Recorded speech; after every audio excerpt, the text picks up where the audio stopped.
नमस्कार दोस्तों, मैं अखिल वीएकएंड से आपका एक बार फिर से स्वागत करता हूं। क्लास 12th की फिजिकल एजुकेशन का चैप्टर 7 है ये। बाकी चैप्टर्स हमने पहले ही अपलोड कर दिया है, तो उसकी वीडियोस आप लोग देख लीजिएगा। डिस्क्रिप्शन में उसका लिंक आप लोग को मिल जाएगा। बाकी इकोनॉमिक्स का भी हमने पूरा आउट ऑफ फुल सिलेबस जो है कंप्लीट कर दिया है, तो उसकी वीडियोज़ भी आप लोग देख लीजिएगा। उसका भी डिस्क्रिप्शन में आप लोग को लिंक मिल जाएगा। बाकी उसके कुछ न्यूमेरिकल के पार्ट रह रहे हैं, तो उसको हम जल्द ही कंप्लीट करवा देंगे। बाकी तो आइए चलिए शुरू करते हैं। तो 7 चैप्टर हमारा ये है कि सारी क्रिया विज्ञान एवं खेलों में किस तरीके से आखिरकार जो चोट लग जाती है ना, किस तरीके से आखिरकार जो एक खिलाड़ी होता है ना, उसको किस तरीके से चोट लग जाती है और वो किन किन क्रियाओं को करता है और कौन कौन सी भी चोटें होती हैं। ठीक है, तो आइए शुरू करते हैं। शुरू करने से पहले एक बार हम ये जान लेते हैं कि कौन कौन से टॉपिक्स हमने इस चैप्टर में करने हैं। जैसे कि किसी भी चैप्टर को करने के लिए कि क्या क्या आखिरकार उसके कौन कौन से टॉपिक्स होते हैं, कि किसी भी कार्य को करने से पहले अगर हम उसके लक्ष्य को प्राप्त कर लेंगे तो काफ़ी अच्छा रहेगा। कि आखिरकार जो पॉइंट्स है ना, क्योंकि पॉइंट्स में ही आधे चैप्टर हमारे खत्म हो जाते हैं कि कौन कौन से हेडिंग वाइज ही जानते हैं हम लोग की क्वेश्चंस पूछे जाते हैं, तो उसी के अकॉर्डिंग ही हम चलते हैं। ठीक है, तो पहले हम ये जान लेते हैं कि कौन कौन से टॉपिक्स जो हमें पढ़ने हैं। ठीक है, तो पहला है शारीरिक क्रियात्मक पीटर मीटर्स एवं आधारिक लिंग भेद किस तरीके से होते हैं, इनके आधार की संरचना किस तरीके से होती है उसके बारे में पढ़ेंगे। और दूसरा पॉइंट हमारा है शारीरिक क्षमता पुष्टि के घटकों को निर्धारित करने वाले कौन कौन से कारक होते हैं, इसके बारे में जो तत्व होते हैं उसके बारे में हम पढ़ेंगे। और तीसरा पॉइंट हमारा है शारीरिक क्रियात्मक, जैसे कि फिजियोलॉजिकली होता है ना, किस तरीके से आखिरकार जो एक खिलाड़ी होता है ना, फिजिकल टेस्ट किस तरीके से होते हैं उसके, किस तरीके से उसके आंतरिक और बाहरी टेस्ट होते हैं, टेस्टिंग होते हैं, तो उसके कौन कौन से कारक होते हैं उसके बारे में पढ़ेंगे। ठीक है, और फोर्थ टॉपिक हमारा है हृदय वाहिका तंत्र के कौन कौन से प्रभाव होते हैं। जैसे कि हृदय वाहिका जो हम सांस लेते हैं, बाहर सांस छोड़ते हैं, इसके बारे में पढ़ेंगे कौन कौन से होते हैं। जैसे एरोबिक होते हैं, अनएरोबिक होते हैं। ठीक है, कि किस तरीके से हम ऑक्सीजन को बाहर छोड़ रहे हैं, किस तरीके से हम ऑक्सीजन को अंदर ले रहे हैं, और हमारा एटीसी क्या होता है, एटीपी क्या होता है। ठीक है, उसके बारे में पूरा A to Z पढ़ेंगे। और हमारा 5th टॉपिक है श्वसन तंत्र पर व्यायाम के क्या प्रभाव पड़ते हैं। आखिरकार जो श्वसन तंत्र होता है ना, इसका व्यायाम पर क्या प्रभाव पड़ते हैं, और जो व्यायाम हम करते हैं ना, जैसे कि आसन करते हैं ढेर सारे, तो हमारे शरीर पर उसका क्या प्रभाव पड़ता है, इसके बारे में डिस्कस करेंगे। ठीक है, और 6th पॉइंट हमारा टॉपिक है मांसपेशी तंत्र पर व्यायाम को क्या प्रभाव पड़ते हैं। यानी कि जो हम व्यायाम करते हैं, जो भी हम कार्य करते हैं, तो उसका मांसपेशियां जो होती हैं ना, हमारे ऊतक होते हैं ना, उस पर किस तरीके से प्रभाव पड़ता है, और वो क्या क्रिया करते हैं, और हम जो हमारे शरीर की ऊतकें होती हैं किस तरीके से आखिरकार जो नुकसानदेह होती हैं। यानी कि जो आंतरिक होती है, जैसे कि हमें अचानक से चोट लग जाती है, तो हमारी जो मांसपेशियां होती हैं अचानक से वो क्रिया करना शुरू कर देती हैं। ठीक है, कुछ ऊतक इसके कारण हमारे शरीर की जो होती हैं वो मर भी जाती हैं, जिसके कारण हमारा शरीर की जो ब्लड होता है, प्रेशर काफ़ी ज़्यादा हाई हो जाता है, और जो खून होता है वो बहने लगता है। ठीक है, और 7th पॉइंट है बुढ़ापे में शारीरिक क्रियात्मक कौन कौन से परिवर्तन आते हैं। यानी कि जो बुढ़ापा एक व्यक्ति का जो स्टेज होता है ना, 50 से लेकर के 100 के बीच में, या फिर 75 से लेकर के 100 के बीच में जो स्टेज होता है ना बुढ़ापे का, किस तरीके से उसके अंतर्गत परिवर्तन आते हैं, क्या क्या इसके अंदर कमियां आती हैं। ठीक है, इसके बारे में पढ़ेंगे। और 8वां आखिरी टॉपिक हमारा है वृद्धावस्था की प्रक्रिया। यानी कि जो वृद्धावस्था होती है ना, इसके अंदर की जो प्रक्रिया होती है, इसको नियंत्रण करने के लिए कौन कौन से प्रभाव होते हैं, इसके बारे में पढ़ेंगे। ठीक है, तो आइए शुरू करते हैं। एक टॉपिक को हम डिस्कस करेंगे कि आखिरकार होता क्या है। ठीक है, तो देखते हैं। तो पहले हम कुछ जान लेते हैं, जैसे कि पुरुष और स्त्री के बीच में किस तरीके से आखिरकार कौन कौन से, जैसे कि तुलनात्मक अध्ययन कौन कौन से होते हैं। ठीक है, आस्तिक अध्ययन कौन कौन से होते हैं, और शारीरिक पुष्टि के तत्व कौन कौन से होते हैं। ठीक है, तो ये पहले हम ये जान लेते हैं कि कौन कौन से आखिरकार अध्ययन होते हैं, क्या डिफरेंट क्या होता है दोनों के बीच में। ठीक है, स्त्री और पुरुष के बीच में दोनों के अंतर्गत जो होता है डिफरेंट क्या होता है। ठीक है, पिरामिड्स हैं, यानी कि पिरामिड्स जो हैं, किस तरीके से जो स्त्री और पुरुष होते हैं ना, इनके बीच में किस तरीके से संरचनात्मक अंतर आते हैं ना, उनके बारे में जान लेते हैं। कुछ ये हिंट्स हैं, इससे हमारा जो आधा चैप्टर है ना ओवरऑल कंप्लीट हो जाएगा। ठीक है, तो आइए देखते हैं। जैसे कि पिरामिड्स के रूप में जो हैं 2 हैं, पुरुष और स्त्री, जिसको हमने पिरामिड माना है।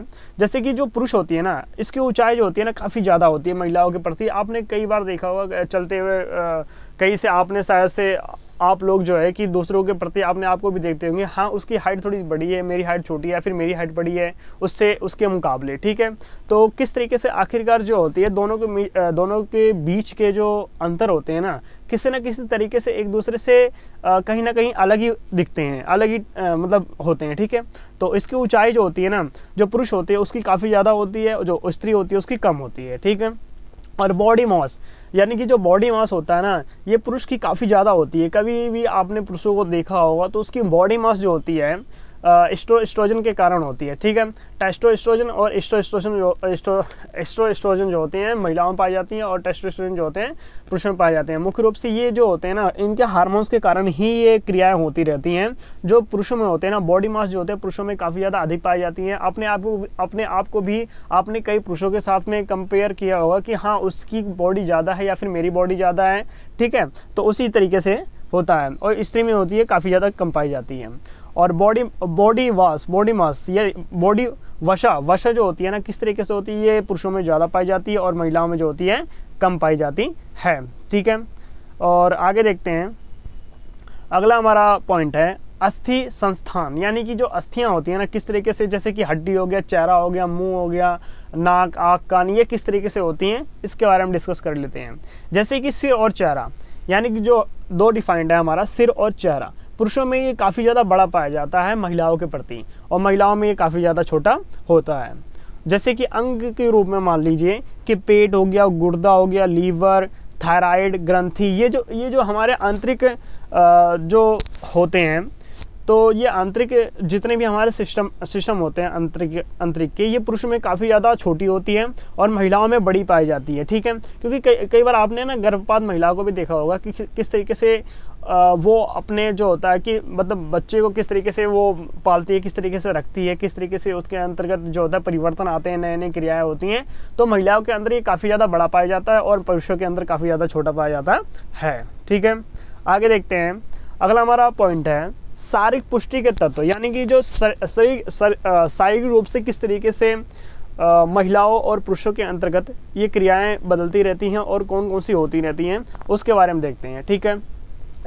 पुरुष और महिला के बीच में अंतर, पहला है शक्ति, यानी कि जो शक्ति होती है ना पुरुषों में काफ़ी ज़्यादा होती है, यानी कि जैसे कि 50 से ज़्यादा, यानी कि जो पुरुष होते हैं ना इसमें 50% से ज़्यादा शक्तियाँ होती हैं इनके अंतर्गत, और महिलाओं में जो होती हैं वो कम होती हैं, ठीक है। जैसे कि मान लीजिए किसी महिला में अगर 50 से ज़्यादा हो भी गई तो बाद में जाकर के उसकी कमी हो जाती है, क्योंकि महिलाएं जो होती हैं अंतर्गत रूप से शारीरिक रूप से कमज़ोर होती हैं, ठीक है।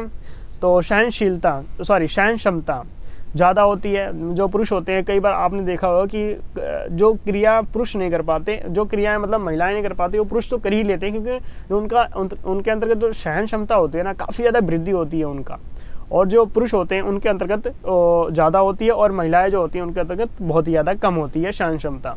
और गति भी पुरुषों के अंदर काफ़ी ज़्यादा होती है, फुर्तीले होते हैं काफ़ी ज़्यादा महिलाओं के प्रति। हालांकि महिलाएं भी काफ़ी ज़्यादा गतिशील होती हैं, परंतु इतना नहीं होती जितना कि पुरुष कर सकते हैं। पुरुष अक्षमता के रूप में भी काम कर सकते हैं, यानी कि वो क्षमता से भी ज़्यादा कार्य कर सकते हैं, लेकिन जो महिलाएं हैं वो नहीं कर सकती। बहुत ही कम 100 में से अगर 1% हो जाए तो ऐसा हो सकता है कि हाँ कर लें, ठीक है। और चौथा हमारा है तालमेल तथा समन्वय, यानी कि जो तालमेल है और समन्वय किस तरीके से उसका वृद्धि होता है। जैसे पुरुष होते हैं इनका ज़्यादातर जो होता है ज़्यादा होता है तालमेल और समन्वय, और जो महिलाएं होती हैं उनका कम होता है। आगे देखते हैं, अगला हमारा पॉइंट है शारीरिक क्रियात्मक, यानी कि फिजिकोलॉजिकल कंपाउंड्स क्या होते हैं, इसके बारे में जान लेते हैं कि है क्या ये, ठीक है। जैसे कि मांसपेशियां संस्थान, यानी कि जो मांसपेशियां होती है ना महिलाओं और पुरुषों में किस तरीके से होती हैं, और ये एक दूसरे से किस तरीके से अलग माने जाते हैं, और किस तरीके से आखिरकार जो महिला और पुरुष होते हैं इनके अंतर्गत किस तरीके की और कौन कौन सी मांसपेशियां होती हैं जो कि बड़ा, छोटा, ज़्यादा, कम होती हैं, इसके कारण होती हैं, ठीक है। दो जैसे कि पुरुष और स्त्री हैं, ठीक है। मांसपेशियाँ, मांस और आकार, यानी कि मांसपेशियाँ, मांस और आकार जो होता है पुरुषों में काफ़ी ज़्यादा होता है महिलाओं के प्रति, और स्त्री में काफ़ी ज़्यादा कम होता है। कई बार आपने देखा होगा, फॉर एग्जांपल के लिए आपकी पड़ोसी हो गया या कोई और हो गया, रोड पे चलते हुए आपने कई बार देखा होगा दूसरों को एक दूसरे के साथ में कंपेयर किया हो कि किस तरीके से आखिर उनकी जो मांसपेशियाँ बढ़ी हुई हैं, आकार कैसा है, ठीक है, मांस कैसा है उसका, और स्त्री का किस तरीके से होता है, ठीक है। और ज़्यादा स्त्रियों में ज़्यादातर फैट नहीं पाया जाता है हालांकि, और जो होता है पुरुषों में काफ़ी ज़्यादा फैट पाया जाता है, ये भी एक बहुत बड़ा कारण है इसका। और चयापचय यानी कि इसका जो होता है ये पुरुषों में काफ़ी ज़्यादा कम होता है और महिलाओं में काफ़ी ज़्यादा होता है, ठीक है। और आगे देखते हैं,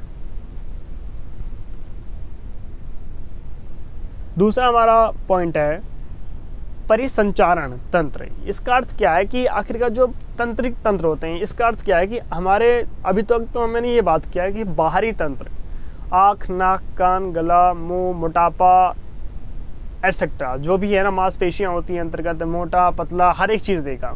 अब हम ये देखेंगे परिसंचरण तंत्र क्या होता है। इसके अंतर्गत हम ये जानेंगे कौन कौन सी जो क्रियाएं होती है ना पुरुषों के अंतर्गत और कौन कौन सी जो महिलाओं के अंतर्गत जो शारीरिक रूप से होती है, अंतर्गत जो कमियां होती हैं, क्या कमी होती है, क्या ज़्यादा होती है, उसके बारे में पढ़ेंगे, ठीक है। तो पहला हमारा है हृदय आकार, यानी कि जो पुरुषों का हृदय आकार होता है ना काफ़ी ज़्यादा बड़ा होता है महिलाओं के प्रति, और स्त्री का काफ़ी ज़्यादा छोटा होता है, ठीक है, काफ़ी ज़्यादा छोटा होता है। और दूसरा हमारा पॉइंट है वाइटल कैपेसिटी, यानी कि जो वाइटल खाने की क्षमता होती है, या फिर V2 मैक्स, या फिर स्ट्रोल आयतन, या फिर पुनर्वास, यानी कि ये काफ़ी ज़्यादा होता है पुरुषों में महिलाओं के प्रति, और स्त्री में काफ़ी ज़्यादा ये कम होता है। रक्तचाप, यानी कि रक्तचाप क्या आप लोग जानते होंगे किस तरीके से खून की ज़्यादातर ब्लड प्रेशर जो होता है क्या होता है, ब्लड प्रेशर, इसे मुख्य रूप से ब्लड प्रेशर कहा जाता है, जो कि पुरुषों में काफ़ी ज़्यादा कम पाया जाता है और महिलाओं में काफ़ी ज़्यादा पाया जाता है, ठीक है। और धड़कन, यानी कि जो आपने कभी कभी नोट भी किया होगा अपने आप को कि 1 मिनट के अंदर मेरी धड़कनें कितनी, जो दिल है वो कितनी बार धड़कता है, ठीक है। तो एक बार ये जान लेते हैं हम लोग कि आखिरकार जो धड़कनें होती है पुरुषों में कितनी पाई जाती है। जैसे कि कम, यानी कि जो पुरुषों में होती है ना धड़कनें जो होती है कम होती है, यानी कि 70 से लेकर के 72 1 मिनट के अंदर ये नोट डाउन किया जाता है कि ये मुश्किल से 70 से लेकर के 72 तक होती हैं, ठीक है। और ये पुरुषों में इतनी होती है 70 से 72 तक। और मान लीजिए वो दौड़ता है तो उसकी हार्ट बीट जो होती है काफ़ी ज़्यादा बढ़ जाती है, उसकी सहन क्षमता जो होती है काफ़ी ज़्यादा उसके इंक्रीज़ होती है, वृद्धि होती है। और जो धड़कनें होती हैं ना महिलाओं में वो ज़्यादातर 72 से 80 पाई जाती हैं, ठीक है, 72 से 80, क्योंकि ये महिलाओं में काफ़ी ज़्यादा पाई जाती हैं। और इनके अंतर्गत इसलिए वृद्धि होती है क्योंकि जो सहन क्षमता है ना महिलाओं की कहीं ना कहीं इसके प्रति जो होती है काफ़ी ज़्यादा अधिक होती है, इसलिए ये पाया जाता है। अब ये जान लेते हैं कि श्वसन तंत्र, यानी कि जो सांस लेने की जो क्रिया है और महिलाओं और पुरुषों में किस तरीके से अंतर होता है, इसके बारे में जान लेते हैं, ठीक है। तो पहला है फेफड़ों का आकार, यानी कि जो फेफड़ों का आकार होता है वो पुरुषों के प्रति, यानी कि पुरुषों के प्रति महिलाओं का छोटा होता है, और जो पुरुष होते हैं उनका काफ़ी ज़्यादा बड़ा होता है, ठीक है। और दूसरा पॉइंट हमारा है वायु कोशिकाएं, यानी कि जो वायु कोशिकाएं होती हैं टाइडल होते हैं, या फिर वॉल्यूम या फिर अवशिष्ट वायु जो होता है हमारे अंतर्गत जो पाया जाता है। जैसे कि डायफ्राम के बारे में आपने सुना होगा कि हमारी जो छाती की जो दोनों हड्डियां हैं सामने की, इसके नीचे ठीक डायफ्राम पाया जाता है, ठीक है, डायफ्राम कहा जाता है, उसे डायफ्राम कहा जाता है। वो काफ़ी ज़्यादा इंपॉर्टेंट होता है, हमारे जैसे ऑक्सीजन लेते हैं तो हमारा सीना फूल जाता है, ठीक है, तो वो पंपिंग के रूप में कार्य करता है, तो उसे मुख्य रूप से कोशिकाएं हाइटल या फिर वॉल्यूम के रूप में जो बढ़ जाता है, कम हो जाता है, उसको भी मुख्य रूप से कहा जाता है। तो ये जो होता है पुरुषों में काफ़ी ज़्यादा होता है और महिलाओं में काफ़ी ज़्यादा कम होता है। आगे देखते हैं, अगला टॉपिक हमारा है शारीरिक क्षमता, यानी कि जो शारीरिक क्षमता है ना इसके घटक को निर्धारित करने वाले कौन कौन से शारीरिक क्रियात्मक कारक हैं। यानी कि जो शारीरिक क्षमता हमारी है, ठीक है, इसके घटक कौन कौन से होते हैं तथा इसको निर्धारित करने वाले हमारे शारीरिक क्रियात्मक कारक कौन कौन से होते हैं, ठीक है। तो आइए एक बार देखते हैं कि क्या कौन कौन से होते हैं। पहले तो हम ये जान लेते हैं कि आखिरकार जो होता क्या है, ये शारीरिक क्रियात्मक होता क्या है। जैसे कि शक्ति, गति, सहन क्षमता, लचक शारीरिक रूप से क्षमताओं के मुख्य घटक होते हैं। जो हमारे शरीर होता है, जैसे हमारी फिटनेस नापी जाती है कि नहीं हमारी शक्ति कितने हमारे अंतर्गत है, हमारी गति कितनी तेज है, हमारे अंदर कितनी सहन क्षमता है, लचक कितनी है, ठीक है।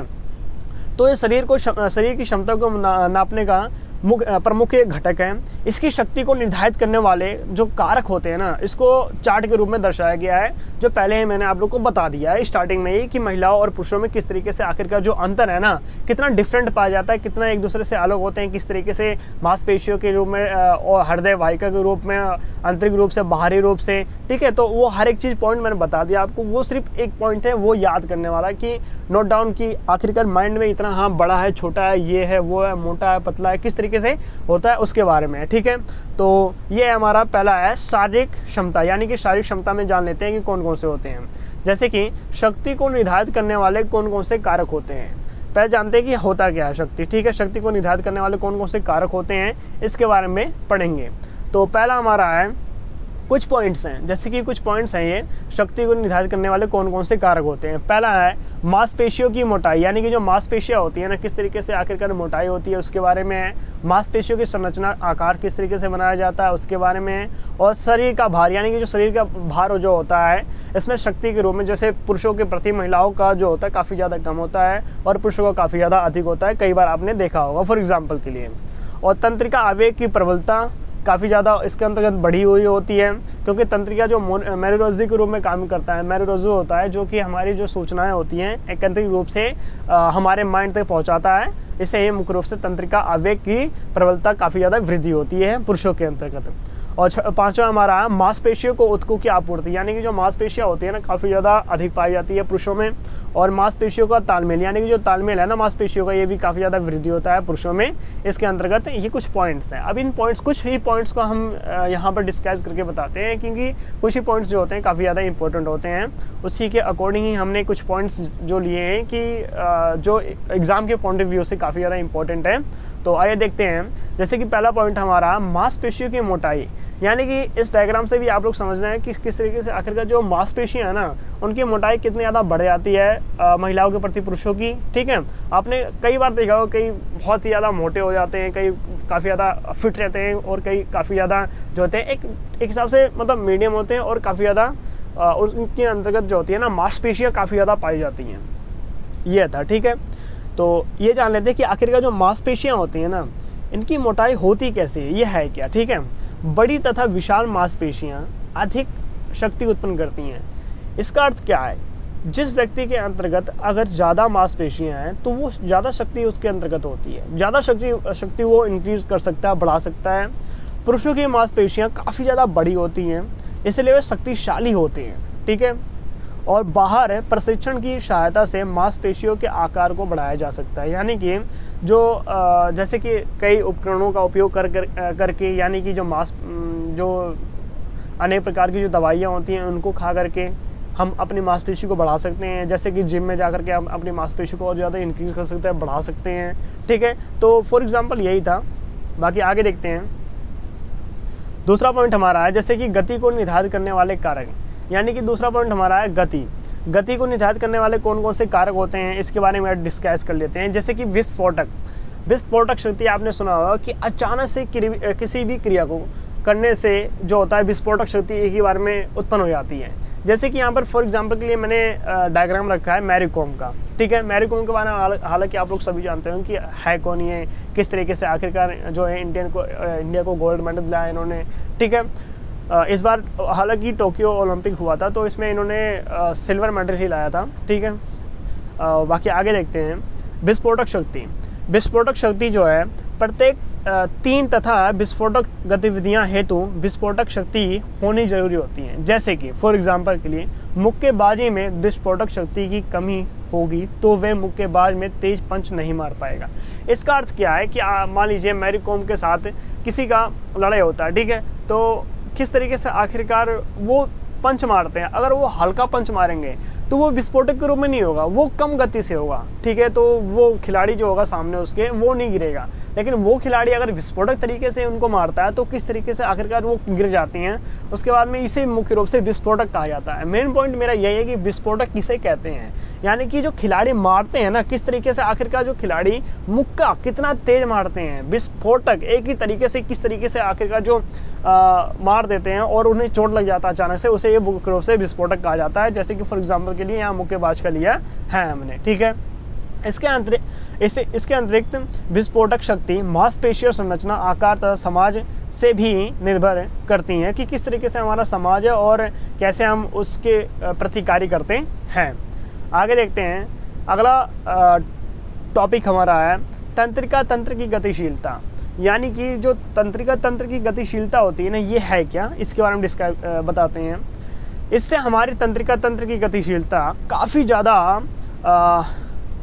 वृद्धित यानी कि काफ़ी ज़्यादा बढ़ जाती है और काफ़ी ज़्यादा जो होती है कि कार्य करना शुरू कर देती है, कार्य करने लगती है। जैसे कि हमारे आंतरिक रूप से जो शरीर के अंतर्गत जो क्रियाएं होती है तंत्रिका तंत्र का, उसे मुख्य रूप से हम मेरुरज्जु भी कहा जाता है। जैसे कि और थर्ड पॉइंट हमारा है मांसपेशियों की संरचना। यानी कि जो मांसपेशी है ना, इसकी संरचना किस तरीके से होती है उसके बारे में बताया गया है कि किस तरीके से तालमेल बनाया जाता है। इसका जब मैंने डिस्क्राइब किया था पहले, तो उसमें बता दें कि आप लोग की किस तरीके से आखिरकार जो पुरुषों और महिलाओं के अंतर्गत जो मांसपेशियाँ होती हैं किस तरीके से पाई जाती है। पुरुषों में काफ़ी ज़्यादा अधिक पाई जाती है महिलाओं के प्रति, और महिलाओं में काफ़ी ज़्यादा कम पाई जाती है पुरुषों के प्रति, ठीक है। और लचक किस तरीके से वृद्धि होती है, लचक जो होती है महिलाओं में ज़्यादा पाई जाती है और कम महिलाओं में जो होती है काफ़ी ज़्यादा पाई जाती है। उसके बाद में जो पुरुष होते हैं ना, उनमें काफ़ी ज़्यादा कम पाई जाती है, ठीक है। उसके लिए भी एक एक पॉइंट ये नोट कर लेना कि किस तरीके से जो लचक होती है ना, महिलाओं में काफ़ी ज़्यादा कम पाई जाती है, काफ़ी ज़्यादा पाई जाती है सॉरी, और जो पुरुष होते हैं उसमें काफ़ी ज़्यादा कम पाई जाती है महिलाओं के प्रति, ठीक है। और पांचवा हमारा जैव रासायनिक भंडार है वह उपचरण। यानी कि जो जैव रासायनिक भंडार है ना, किस तरीके से आखिरकार जो कहीं ना कहीं कुछ ना कुछ क्रिया ये भी रह जाती है कि जैव रासायनिक भंडार में भी कई ज़्यादा वृद्धि होती है, किस तरीके से होती है, ठीक है। उसके बारे में भी यहाँ डिस्क्राइब किया गया है। बाकी आगे देखते हैं। तीसरा हमारा है सहन क्षमता को निर्धारित करने वाले कारक। यानी कि जो सहन क्षमता है ना, किस तरीके से इसको निर्धारित करने वाले कौन कौन से कारक होते हैं। यानी कि जो इसके अंतर्गत कहीं ना कहीं एक हिसाब से वृद्धि होती है ना, जैसे कि जो मुख्य कारण होते हैं ना, इसमें मुख्य रूप से एरोबिक क्षमता होती है और एनएरोबिक क्षमता होती है। यानी कि जो दो ही क्षमताएं होती है जो काफ़ी ज़्यादा इंपॉर्टेंट होती है इसके अंतर्गत, जो काफ़ी ज़्यादा है ये, जैसे कि एरोबिक क्षमता और अनएरोबिक क्षमता होती है। और तीसरा हमारा है गति वितमयता, और चौथा पॉइंट हमारा है मांसपेशिया संरचना।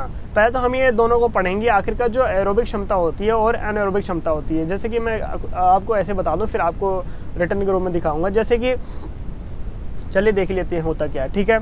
जैसे कि एरोबिक क्षमता जैसे कि ऑक्सीजन के रूप में, जो ऑक्सीजन होता है ना हमारे शरीर के अंतर्गत किस तरीके से लेना और उनका ग्रहण करना। यानी कि ऑक्सीजन इनटेक मतलब होता है लेना, ठीक है। किस तरीके से ऑक्सीजन को लेते हैं, और ऑक्सीजन परिवहन यानी कि ऑक्सीजन ट्रांसपोर्ट, यानी कि ऑक्सीजन वो कहाँ ट्रांसपोर्ट करते हैं, किस तरीके से करते हैं, और किन किन जगहों पर जो होता है ऑक्सीजन को पहुँचाया जाता है, और हूबहू उसी टाइम पर फ्रंट मतलब एग्जैक्टली उसी टाइम पर पहुँचाया जाता है ऑक्सीजन को। ऑक्सीजन परिवहन कहा जाता है, उसे ऑक्सीजन ट्रांसपोर्ट कहा जाता है।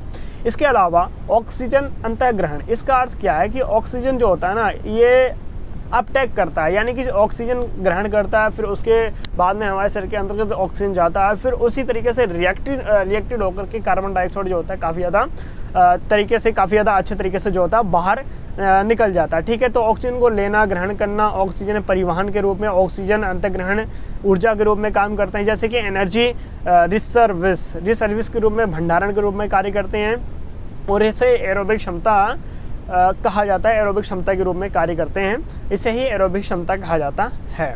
उसके बारे में हम दूसरा जान लेते हैं कि अनएरोबिक क्षमता क्या होता है। यानी कि एटीपी और सीपी का शरीर में काफ़ी ज़्यादा इसका भंडारण होता है, जो कि बम्पर क्षमता मांसपेशियों में अम्ल संचयन को प्रभावहीन बनाने का कार्य करते हैं। मांसपेशियां हो गया संचयन के रूप में प्रभावहीन बनाने का कार्य करते हैं। और यहाँ लैक्टिक अम्ल की सहनशीलता भी काफ़ी ज़्यादा इंपॉर्टेंट होती है कि आखिरकार जो लैक्टिक अम्ल होता है ना हमारे शरीर के अंतर्गत किस तरीके से कार्य करता है। जो अम्ल होता है ना, अम्ल भी हमारे शरीर के अंदर बहुत ज़्यादा जरूरी होता है कि जैसे कि हम किसी भी खाने को खाते हैं, ठीक है, तो हमारा जो मुँह होता है, स्वाद होता है, किस तरीके से रंग के रूप में होता है। जैसे कि किसी भी रंग को हम देखते हैं तो वो खाना काफ़ी ज़्यादा अच्छा दिखता है, ठीक है। और किसी मतलब विदाउट रंग को खाना देखते हैं, बिना रंग का खाना देखते हैं तो हमें बड़ा अजीब लगता है कि ये खाना बेकार है, तो हमारा जो स्वाद होता है ना मुँह का वो बिगड़ जाता है, अजीब सा हो जाता है।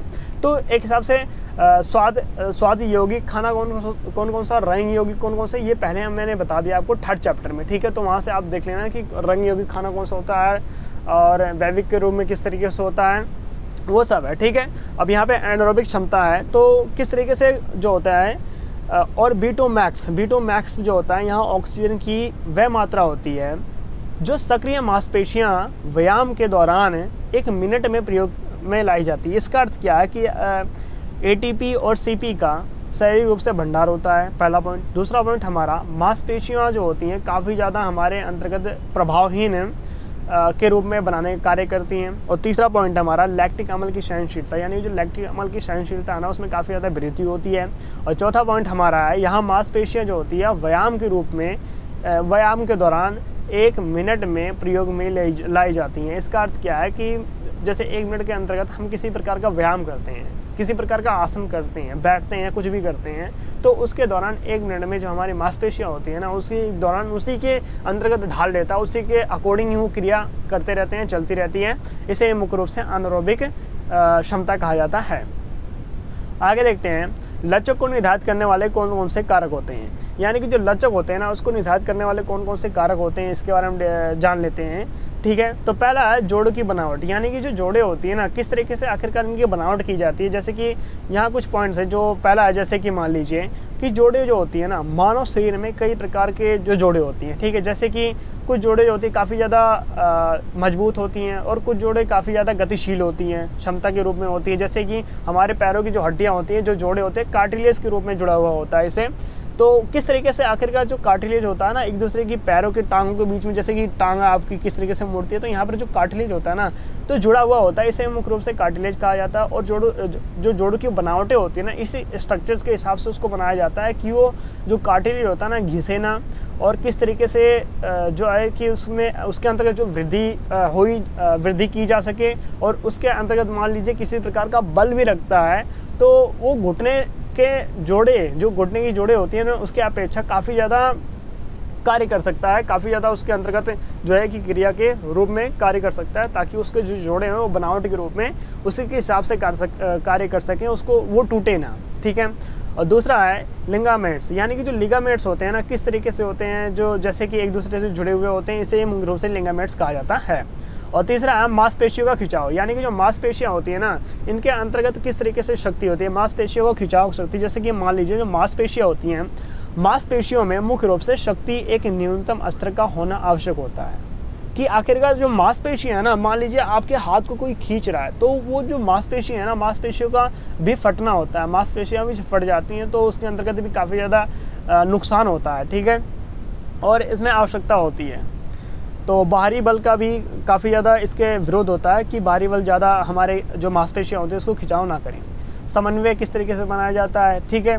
और चौथा हमारा आयु लिंग, यानी कि इसका अर्थ क्या है कि आयु लिंग, इसमें जो होता है कि आयु में वृद्धि के साथ साथ जो लचक होती है ना, उसमें काफ़ी ज़्यादा कम हो जाती है, क्योंकि आयु और लिंग, क्योंकि आयु के अनुसार ही हमारा जो क्रियाएँ, हमारे शरीर के अंतर्गत जो क्रियाएँ हैं वो चलती रहती हैं, ठीक है। यहाँ जो होती है इसमें मुख्य रूप से काफ़ी ज़्यादा वृद्धि की जाती है, लेकिन जो होती है आयु के अनुसार है, ये सारी जो क्रियाएं हैं ये हमारे अंतर्गत जो होती है घटती चली जाती हैं, ठीक है। क्योंकि जो शक्ति होती है इसमें सहन शक्ति में काफ़ी ज़्यादा वृद्धि होती है स्टार्टिंग में, लेकिन लिंग भी लचक को निर्धारित करता है, क्योंकि पुरुषों की अपेक्षा महिलाओं में अधिक लचक पाई जाती है। ये मैंने पहले आप लोगों को बता दिया किस तरीके से आखिरकार ये होती है, महिलाओं में अधिक ज़्यादा लचक पाई जाती है और पुरुषों में कम पाई जाती है। आगे देखते हैं, अगला हमारा टॉपिक है हृदय वाहिका तंत्र पर क्या व्यायाम का क्या प्रभाव पड़ता है। यानी कि जो हृदय वाहिका तंत्र है ना, इसमें हमारा व्यायाम का किस तरीके से प्रभाव पड़ता है उसके बारे में हम डिस्क्राइब करते हैं कि इसको हम ना मुख्य रूप से पहले हम इसके बारे में जानते हैं क्या, उसके बारे में हम हृदय वाहिका के कौन कौन से प्रभाव पड़ते हैं इसके बारे में हम जानेंगे, ठीक है। इसको मुख्य रूप से ना हृदय वाहिका तंत्र को मुख्य रूप से कार्डियो श्वसन संस्थान तंत्र व्यायाम का प्रभाव भी कहा जाता है। तो ये आ सकता है पेपर में कि किस तरीके से आखिरकार जो इसके नाम्स होते हैं ना, नाम किस तरीके से चेंज हो सकते हैं। तो इसका कार्डियो के बारे में भी है, तो कार्डियो का भी है, इसको भी आप अच्छे से कर लेना, ठीक है। कार्डियो किसे कहते हैं, ठीक है। कार्डियो श्वसन संस्थान का व्यायाम प्रभाव कौन कौन से होते हैं, ठीक है। जैसे कि तो हृदय वाहिका संस्थान का कार्य मनुष्य के शरीर के ऑक्सीजन, मनुष्य के शरीर के रूप में जो ऑक्सीजन होता है तथा पोषक तत्वों को पहुंचाना होता है। जो पोषक तत्व होते हैं जैसे कि शरीर के अंतर्गत कहाँ ऑक्सीजन पहुंचाना है, कहाँ जल अधिक मात्रा में चाहिए होता है, कहाँ क्या कौन सी क्रिया, जैसे चोट लग जाता है तो वहाँ पे प्लेटलेट्स की आवश्यकता पड़ती है। ठीक है, तो किस तरीके से होती है उसके बारे में है, ताकि ऊर्जा का निर्माण हो सके और व्यर्थ पदार्थ निकाले जा सके। यानी कि जो बेकार से पदार्थ होते हैं जैसे कि टॉयलेट हो गया, कुछ भी एक्सेट्रा जो होता है, तो उसकी जो क्रियाएं होती है ना मुख्य रूप से किस तरीके से होती हैं उसके बारे में दिया गया है कि हृदय वाहिका का मुख्य रूप से क्या काम होता है, इसका प्रभाव क्या पड़ता है। अब ये जान लेते हैं कि हृदय वाहिका तंत्र यानी कि CBS, इसको हम CBS कहा जाता है, पर व्यायाम के क्या प्रभाव पड़ते हैं। पहले जैसे कि तात्कालिक प्रभाव, यह मुख्य रूप से तात्कालिक प्रभाव हो गया पहला, और दूसरा, एक 2 पॉइंट होते हैं इसके मुख्य रूप से। पहला तात्कालिक प्रभाव, तात्कालिक प्रभाव के रूप में इसके अंतर्गत भी पॉइंट्स है, जैसे कि हृदय गति में काफ़ी ज़्यादा वृद्धि होती है। तात्कालीन जो तुरंत कार्य करते हैं क्रियाएं, ठीक है, इसके हृदय में काफ़ी ज़्यादा वृद्धि होती है। आघात आयतन यानी कि स्टोक वॉल्यूम जो होता है काफ़ी ज़्यादा इसके अंतर्गत वृद्धि होती है। और तीसरा हमारा है हृदय निकास, हृदय निकास में काफ़ी ज़्यादा वृद्धि होती है। और चौथा पॉइंट है रक्त प्रवाह में काफ़ी ज़्यादा वृद्धि होती है। जो रक्त होता है हमारा किस तरीके से उसके अंतर्गत इंक्रीज बन जाता है, इंक्रीज हो जाती है, वृद्धि हो जाती है, उसका विकास हो जाता है। और पांचवा पॉइंट हमारा है रक्त दाव में वृद्धि, यानी कि रक्त दाव जो होता है उसकी काफ़ी ज़्यादा वृद्धि होती है, उसके बारे में भी बताया गया है। बाकी आगे देखते हैं, आगे भी कुछ पॉइंट्स हैं जैसे कि जो उठके होती हैं किस तरीके से होती हैं, जो चोटें होती हैं वो कितने प्रकार की होती हैं, ठीक है, तो उसके बारे में डिस्क्राइब करेंगे हम। दूसरा पॉइंट हमारा है दीर्घकालीन प्रभाव, यानी कि जो दीर्घकालीन प्रभाव होता है ना इसके अंदर, जैसे कि हृदय दर में काफ़ी ज़्यादा वृद्धि करना, जो हृदय दर है उसकी काफ़ी ज़्यादा तेज़ी से गतिशीलता के रूप में वृद्धि हो जाती है।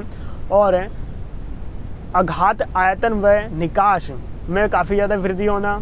और तीसरा पॉइंट हमारा है हृदय के आकार व वजन में काफ़ी ज़्यादा वृद्धि, यानी कि जो हृदय है ना इसका आकार में काफ़ी ज़्यादा वृद्धि। जैसे कि मान लीजिए कोई एक व्यक्ति है, ठीक है, वो रोज़ दौड़ता है 5 से 10 दिन, यानी कि 1 से लेकर के 5 दिन तक वो लगातार कंटिन्यूसली दौड़ता है, तो उसके हृदय में हालांकि कहीं ना कहीं ऑक्सीजन शोषण के रूप में और मांसपेशियाँ जो होंगी काफ़ी ज़्यादा उसकी कम होंगी। और जो जैसे कि फैट हो गया, मांसपेशियों के अंदर जो फैट होता है वो काफ़ी ज़्यादा कम होंगी। और जो शोषण तंत्र हो जाए, जैसे शोषण लेने की जो उसकी वृद्धि है वो काफ़ी ज़्यादा बढ़ जाएगी, ठीक है। तो ये उसके अंतर्गत जो होती है कुछ जो होते हैं शामिल होते हैं, ये बताया गया है इसके अंदर, ठीक है। और चौथा पॉइंट हमारा है धमनियों व महाधमनियों में काफ़ी ज़्यादा वृद्धि, जैसे कि मैंने अभी बताया कि आपको कि ऑक्सीजन अगर मान लीजिए एक व्यक्ति जो होता है 1 से लेकर 5 दिन तक लगातार कंटिन्यूसली दौड़ता है, तो उसके अंतर्गत जो वृद्धि होती है ना, ऑक्सीजन की मात्रा होती है काफ़ी ज़्यादा बढ़ जाती है, उसकी वृद्धि हो जाती है। रक्त दाब में काफ़ी ज़्यादा कमी करना, शीघ्र क्षति में काफ़ी ज़्यादा वृद्धि होना। और हृदय रोगों को जोखिम कम करना, यानी कि जो हृदय रोगें होती है ना इससे काफ़ी ज़्यादा हमारे अंतर्गत जो होती हैं उसकी वृद्धि काफ़ी ज़्यादा अधिक हो जाती है हमारे शरीर के अंतर्गत। तो हृदय रोग जितनी भी हो जाते हैं उतनी कम हो जाती हैं, ठीक है। और थकन का कम होना, यानी कि थकना कम होना, यानी कि जो एक व्यक्ति होता है किस तरीके से वो क्रियाएं करता है। और ज़्यादा कई व्यक्तियों को आपने देखा होगा कि अगर वो 150-200 मीटर तक दौड़ गया तो काफ़ी ज़्यादा जो होते हैं थक जाते हैं, लेकिन जो रेगुलरिटी के हिसाब से जो एक व्यक्ति होता है ना दौड़ता है, वो क्रियाएं करता है, तो वो किस तरीके से अपने आप को ढाल लेता है उसमें, तो उसके बारे में ये चीज़ बताया गया है, ठीक है। आगे देखते हैं, अगला टॉपिक हमारा है श्वसन तंत्र पर व्यायाम के प्रभाव, यानी कि श्वसन तंत्र क्या होता है, इसके व्यायाम पर हमारे क्या प्रभाव पड़ते हैं, इसके बारे में एक बार जान लेते हैं कि आखिरकार होता क्या है, ठीक है। तो श्वसन तंत्र पर व्यायाम के क्या प्रभाव पड़ते हैं। पहला हमारा श्वसन तंत्र पर व्यायाम का प्रभाव, यानी कि प्रथम दृढ़ इच्छा शक्ति, यानी कि जो दृढ़ इच्छा शक्ति होती है उसमें काफ़ी ज़्यादा वृद्धि होती है। टलाइंड वायु की क्षमता में काफ़ी ज़्यादा वृद्धि होती है, यानी जो ऑक्सीजन लेते हैं बाहर छोड़ते हैं, और हमारे शरीर के अंतर्गत जितने भी ऊतक होते हैं और मांसपेशियाँ होती हैं उनके अंतर्गत किस तरीके से हमारा ऑक्सीजन जो होता है पहुँचाया जाता है, उसके बारे में बताया गया है। श्वसन क्रिया की दर में कमी आना, ठीक है। और डायफ्राम और मांसपेशियों में मजबूती, यानी कि जो डायफ्राम आपको मैंने पहले बता दिया कि क्या चीज़ होता है, जैसे कि दोनों हड्डियों के बीच में जो हमारी छाती है, ठीक है, एक साइड हमारा दिल है, एक साइड हमारा नॉर्मल जो छाती है, तो इनके अंतर्गत इनके बीच में एक डायफ्राम पाया जाता है, जो जैसे कि हम सांस लेते हैं तो हमारा सीना अचानक से फूल जाता है, तो उसी डायफ्राम के कारण जो होता है हमारा जो ऑक्सीजन के कारण होता है वो फूल जाता है, तो उसे मुख्य रूप से डायफ्राम कहा जाता है। दूसरे श्वसन में देरी करना, बीमारियों से बचाव के कारण, सहन शक्ति में वृद्धि कारण। 9वां है सहन क्षमता में वृद्धि के कारण। और 10वां है अपशिष्ट वायु के कारण, या जैसे कि धूल हो गया, पदार्थ हो गया, या फिर किसी प्रकार जहरीली गैस के कारण हो गया, ठीक है। आयतन में वृद्धि के कारण, फेफड़ों में क्षति के कारण यानी आकार में वृद्धि के कारण, या फिर प्रावधार की क्षमता में वृद्धि के कारण, ये सारी क्रियाएं जो होती हैं इनके अंतर्गत आती हैं, ठीक है।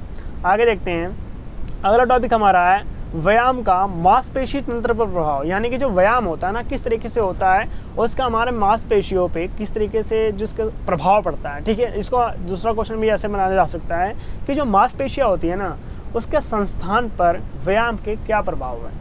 तो क्वेश्चन कई तरीके से आ सकता है। एक बार और मैं रिपीटेशन कर रहा हूँ कि मांसपेशियाँ संस्थान पर व्यायाम के क्या प्रभाव हैं बताओ। और दूसरा क्वेश्चन ऐसे बन सकता है, ये जैसे कि मैंने यहाँ लिखा है कि व्यायाम का मांसपेशियों तंत्र पर क्या प्रभाव पड़ सकता है। तो क्वेश्चन किसी भी तरीके से घुमा फिरा कर पूछ सकता है, तो क्वेश्चन में ज़्यादा कंफ्यूज नहीं होना आपने, ठीक है। तो आगे देखते हैं, पहला हमारा है मांसपेशियाँ, यानी कि पहले मैं आपको डिस्क्राइब कर दूँ ये होता क्या है।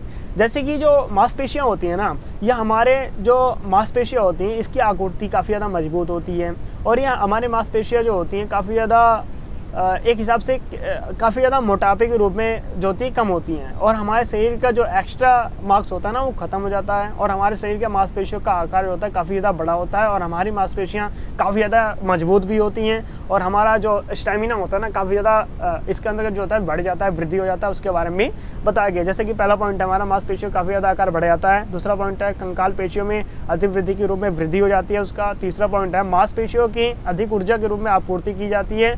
और चौथा पॉइंट है प्रतिक्रिया समय के रूप में उसका सुधार किया जाता है। और पांचवा पॉइंट है कोशिका जो नालिकाएं होती हैं उनका कहीं ना कहीं हिसाब से निर्माण होता है, यानी कि कैपिलरी राइजेशन के रूप में काम करता है, वसा के रूप में काफ़ी ज़्यादा कमी होती है। और इसका अगला आगे पॉइंट है कि मांसपेशियों की जो सहन क्षमता होती है उसमें काफ़ी ज़्यादा वृद्धि होती है, आसान होता है इसमें।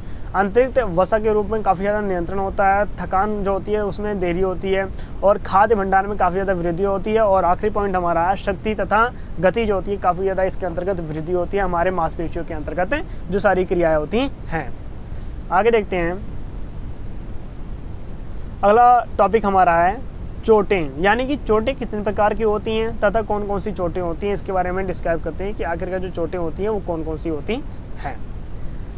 जैसे कि मुख्य रूप से दो प्रकार की चोटें होती हैं, एक कोमल चोटें होती है, एक कठोर चोटें होती हैं। तो पहले हम कोमल चोटों के बारे में पढ़ेंगे, आखिरकार जो कोमल चोटें होती हैं ना कौन कौन सी होती हैं और ये कितने प्रकार की होती हैं और हमारे अंतर्गत जो शरीर के रूप में होती हैं, तो ये किस तरीके से आखिरकार जो कार्य करती हैं उसके बारे में पढ़ेंगे पहले, ठीक है।